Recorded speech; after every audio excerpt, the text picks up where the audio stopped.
I wasn't ready for that one. That's good. Okay. Yeah. Holiday traffic. A lot of people are going to be moving around and going to visit family members and going on vacations. I have a property in Florida that I Airbnb, and we have snowbirds that come down from New York every year. So those people are not really looking at trucks on the road. They just like to drive and be getting where they gotta go. So we need to be extra careful, pay attention to that kind of traffic. Be safe with it. You gotta watch out for aggressive drivers too. Even on the way here today, we had a couple of drivers that were doing probably 85, 90 miles an hour on the road and cutting in and out of traffic. You got to pay attention to that. There's also in California, there's some drug use that's allowed for medical purposes, but other people will use it for other reasons. And they may be driving a little slower than everybody else or a little faster. You need to pay attention. There's a lot of reasons why people drive the way they drive. And alcohol is another thing. Everybody's celebrating during the holidays, and sometimes they celebrate too much. So do that. One of the ways you can save on time is to plan your route. Have your route ready to go. You know where you're going to go, and so you're not at least trying to find out where you're going while you're driving. Use your GPS, even when you know the route. GPS, because GPS can also.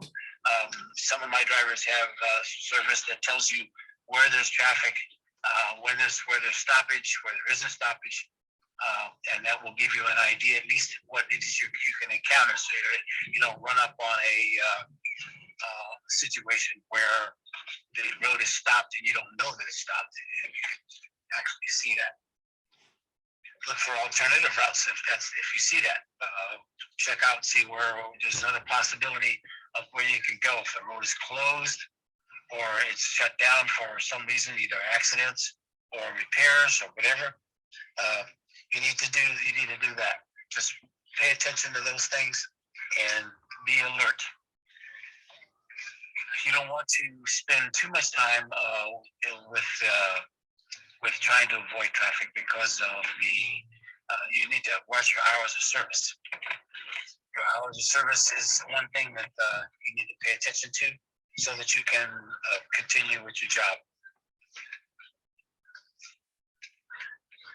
One of the other things I'm going to talk about is collisions. What is at fault and what is not an at fault, and what is preventable. I am a member of the ATA, and I'm on their safety committee. And one of the things that drivers have said to me before is, this wasn't my fault. You are a professional driver. A professional driver is someone who is to account for what other people do, mistakes they make. It's like if you're a doctor and that's a professional. You're responsible for what happens in the operating room, even if someone else is doing it. You're responsible for that. Same thing with drivers. You, as a professional, you need to be in control of what you do and be aware and alert that what other people are not going to do in terms of rules of the road. That's the ATA profession. If you go online for the ATA at the very beginning of it, there's the statement is about what's expected of a professional driver. Okay, so preventable is not the same thing as at fault. It is. Did you slow down when you should have? Did you brake sooner than you thought you needed to in order to prevent issues? Did you let someone come in who needs to come in? Did you signal that you're going to be doing a turn or maneuver beforehand, well in advance, so that people know what's going on? Those are the kinds of things that are preventable. This is particularly important for what they call a right-hand squeeze, which is when you're going to make a turn to the right, and someone decides to pull up alongside you. make a turn before you, and then as you turn, they wind up hitting your trailers. Right hand squeeze is your responsibility. You need to drive in such a way that, and that involves staying as close to the curb as possible, and then swinging so that someone cannot cut in front of you, and then swinging out and around while you're making your turns.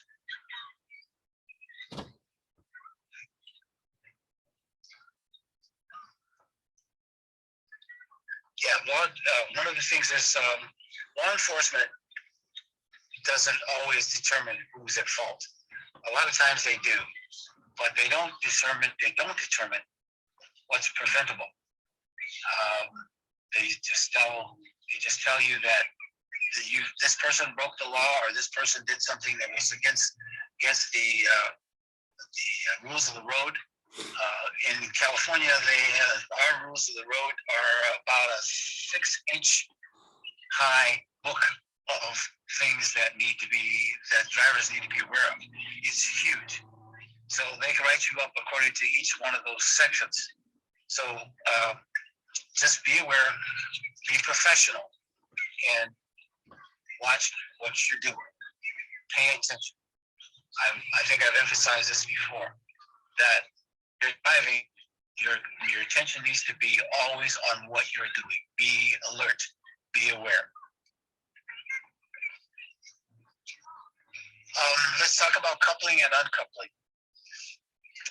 Do you have a pattern? Do you have a way to do things? When I train drivers to do a pattern, start at one end and go to the other end. That way it becomes a habit. You do the same things all the time. And when uncoupling, you just reverse it. You go back the other way. You start from left to right or front to back and do things. When you're coupling and uncoupling, are you aware of what you're doing, or has it become a secondary thing where you're just doing it out of habit, like you're breathing? Should not be that. It should be attention paid to that, just like you pay attention to your driving. One of the things that I think your contractor has emphasized to you is to use your camera. Use the camera in your phone to check that your coupling is correct and not done in an incorrect manner. Okay, and I think I've talked about this before. One of the ways you can look and see if your coupling is to make a sharp right turn with the trailers, so that you have basically the letter C, and that exposes both the kingpins for you without having to actually get on your hands and knees and go underneath the truck in order to see that the kingpin locks are closed. You should have a bright flashlight, probably 1,000 lumens or more, that you can actually look under there and check really well. Okay.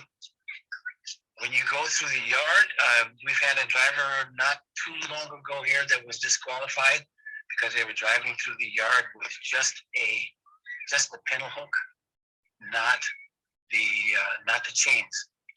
You need to have both your chains on and your pintle hook and your seat belt on whenever you are driving through the yard.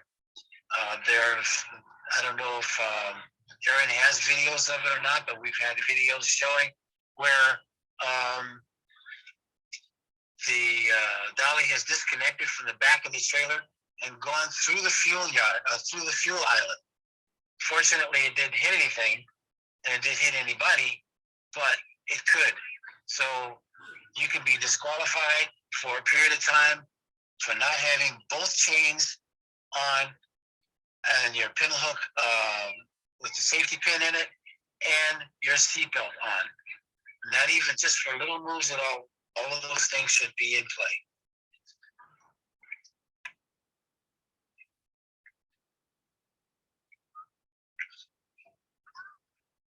Okay, as a professional driver, one of the things too you should be checking is your mirrors, making sure your windshields clean, keep your truck in good shape. You don't want to have things on the dash so that you get pulled in, making sure all your inspections are complete and total, and that your head is in the right place in terms of what you're doing. While you are driving, that's what you should be doing, is watching the road. You should, one of the things that I check for, I have a new driver, is when they come back from their first run, is your neck sore? Said, if their neck's not sore, then I know they're not using their mirrors. You should be checking your mirrors every 8 to 10 seconds. That means you're spending most of your run going left and right, left, right, left and right. Okay, if you're not doing that, then you're not paying attention. So use your mirrors, be defensive, back off and let other people do whatever it is they're going to do, and be able to predict their actions. If you're driving long enough, you'll see that there's a pattern that people have. There's a every hole in traffic, well, somebody will fill it. So if you're giving yourself enough room for safety purposes, in distance wise, in order for you to be safe and you stop, somebody's going to fill that, because they abhor, especially civilian drivers in cars, they abhor that empty space, and they think they're going to cut through you and move up and all of that. So that's predictable. You know that's going to happen. So those are the kinds of things that you should be looking at. Again, the biggest issue is pay attention. Your attention should be on what you are doing at the time. Aaron? Yes, sir. Zine, you guys want to go over the FedEx updates? Yes, I want to go over the FedEx update, but before that, I would like, if you can, to please show that we are going to post the ATA guidelines for preventability, so everybody will have it available and they can make reference to it, or if in another meeting after they read it, they have questions about it, they can make reference to what they read here. Because basically it covers like all the areas that are going to be reviewed in the event. If something happened, if there's an accident, or if there's any kind of incident on the road. Absolutely.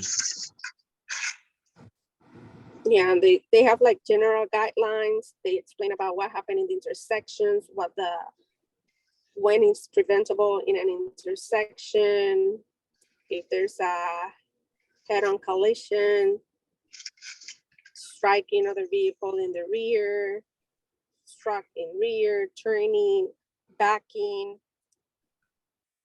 passing, being passed. Couple things that David covered is written in there and explaining details: pedestrian, mechanical defects, weather related, clearances, animals, coupling, uncoupling. To us, that was like oh wow. A single vehicle and some miscellaneous. They're there for you guys to read it and be aware of what is expected. Sometimes they say it's FedEx, it's not FedEx. The industry is using this guide to determine if something was preventable or not. So we need to be aware of what is expected out there from us.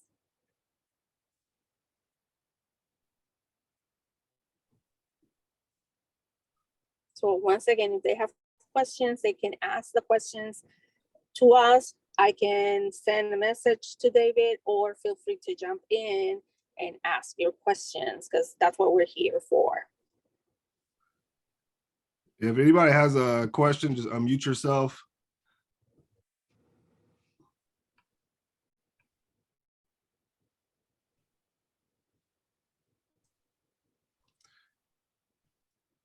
Okay, so if no one has questions right now, Based on the agenda for the Ocala meeting, the FedEx update, they say to Ocala is continuing inviting drivers to always yield to drivers who are entering the ramp. Be aware of your surroundings and avoid death. Is the other thing that they are saying. It's Christmas. Don't leave the trailers alone. You have locks. If you have to stop in a rest area or something, put a lock in the trailer door as well. Park in areas with enough light. Check your trailers and your dolly, your coupling if you stop in a truck stop or in a rest area, and never leave the load alone for a long period of time. As we say, the use of seatbelt around the yard, it's a hot topic right now. We need to have the seatbelt on when you are looking for trailers or when you're moving in the yard, okay? And obviously when you're driving on the road, you need to have it on correctly. Because if you have it too loose, then the law enforcement can give you a ticket anyway, okay? Orlando safety meeting, they say hours of service is extremely important. They talk about the use of PC to only use PC if you are driving for personal use, like lunch or coffee. Not because you leave the yard and you're going to pick up a trailer at line haul, okay? Pulling your trailers off the door. Also, they are saying to make sure you have those pictures for your protection from the trailer door and from the garage door that is closed. Remember to call line haul, and make sure you jot down the name of the person who tells you to move that trailer from the door, and take a screen picture of the mobile trip app saying that door is closed. You need to cover your back. For Lugmo, it's peak season and we started, and Lugmo Corp employees help this nation to have a successful Christmas, and we are very thankful for that. We need to deliver those packages like on time, 100% in service, but most of all, we want 100% rate in safety, okay? So we are counting on you. Yard coupling, make sure that you are taking pictures, as David says. We want to continue reinforce that because we've been talking one-on-one with some of the drivers, and for our surprise, it's not happening consistently. So we need to take those pictures of your coupling, of your chains, of your pintle hook, of your fifth wheel, of your lights. Cover yourself. It's for your protection. Door trailers, we are highly suggesting do not put those trailers from the door. Let the switcher do it, okay? In the one-on-one meetings that we have with some of you so far, we want to say thank you so much for sharing with us in those one-on-one meetings and your safety evaluation. We're very proud to have you, and we are very proud of everything that you guys are doing on a daily basis. The other thing is the use of DVIR booklet. That is another thing that we need to learn how to use. That when we see something wrong in a trailer, we go in the shop, we ask the name of the mechanic, because sometimes they don't want to write their name. We write the name in the DVIR, okay? It helps you in the event that we need to contest a ticket or a violation. And thank you for completing the trainings on time. We're getting better and better with that. So thank you so much. And I don't have anything else to say.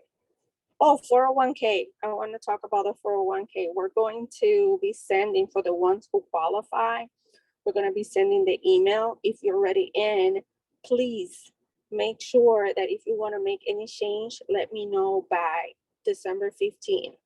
Okay? Well, thank you so much. And think, be alert, and make good choices. Yeah, I want to mention something else. Last week we had an incident where our truck was at the fuel island and somebody pulled the pin on the dolly. Yeah. And we had a disconnect. I've tried it. This was a new driver, new to the company, but I've always trained the drivers to always, when you come in and out of the parking lot, inspect the truck. Walk all the way around and make sure everything is okay. Now, like I said, this driver was relatively new, but the lesson was learned. Now, unfortunately, it happened while he was in the fuel island, not out on the road somewhere. So when you stop and park somewhere, you go somewhere, always check to make sure that someone hasn't done exactly that, pull your kingpin. I haven't had this happen probably for 10 or 15 years, but it happens. So be alert to that. Sounds good. Appreciate the information from everyone. You guys have a safe rest of the month, and we'll talk next month. Be safe out there. Thank you. Thank you.